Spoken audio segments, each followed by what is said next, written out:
கடந்த 2019ஆம் ஆண்டு முதல் கடைசியாக நடந்து முடிந்த 2026ஆம் ஆண்டு சட்டமன்ற தேர்தல் வரை தொடர்ச்சியாக அதிமுக வெற்றி பெறாமல் தேர்தலில் தோல்வியடைந்து பெரும் பின்னடைவை சந்தித்து வருகிறது.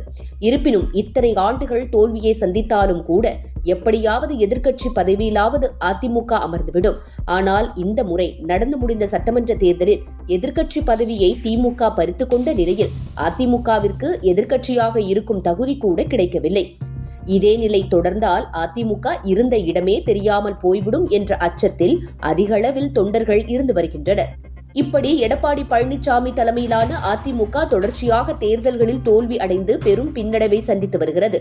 தொடர்ச்சியாக கட்சியில் பல ஆண்டுகளாக இருந்து வந்த பல முக்கிய நிர்வாகிகளும் கட்சி போகும் போக்கை பார்த்து கட்சியை விட்டுவிட்டு கட்சி தாவி வருகின்றனர்.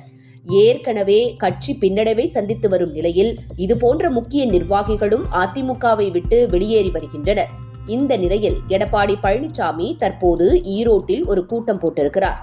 அந்த கூட்டத்தில் அதிமுக தோல்வி அடைவதற்கு என்ன காரணம் என்று கேட்ட நிலையில் கூட்டத்தில் இருந்த நிர்வாகிகள், ஆமாம், இவரே கட்சி தோல்விக்கு காரணமாக இருப்பாராம், ஆனால் இவரே கூட்டமும் போடுவாராம் என அதிருப்தி தெரிவித்ததாக கூறப்படுகிறது. அது மட்டுமின்றி இந்த கூட்டத்திற்கு அதிமுகவில் இருக்கும் சில முக்கிய தலைவர்களை அழைக்கவே இல்லை என்றும், குறிப்பாக முக்கிய தலைவராக இருந்து வரும் SP வேலுமணி போன்றவர்களை இந்த கூட்டத்திற்கு அழைக்காமல் இருந்துள்ளனர். இதன் காரணமாகவே இந்த கூட்டத்திற்கு பல தொண்டர்கள் வருகை தராமல் இருந்துவிட்டனர் என்ற தகவலும் பரவி வருகிறது. ஏற்கனவே அதிமுக டெபாசிட் இழந்து வரும் நிலையில் இதுபோன்ற முக்கிய நிர்வாகிகளை கூட்டத்திற்கு அழைக்காமல் தவிர்ப்பதனால் மேலும் டெபாசிட் இழப்பதற்கு வாய்ப்புகள் அதிகமாக உள்ளது.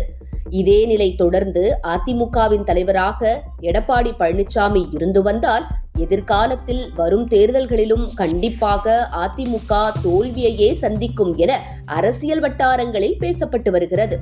அதிமுகவின் தலைமை பொறுப்பில் இருக்கும் எடப்பாடி பழனிசாமி கட்சியை காப்பாற்றி நிலைநிறுத்துவார் என்று எதிர்பார்க்கும் நிலையில் அவர் தன்னைத்தானே நிலைநிறுத்திக் கொள்ளவும் தன்னுடைய பதவியை தக்க வைத்துக் கொள்வதற்கு மட்டுமே தொடர்ச்சியாக நடவடிக்கை மேற்கொண்டு வருகிறார்.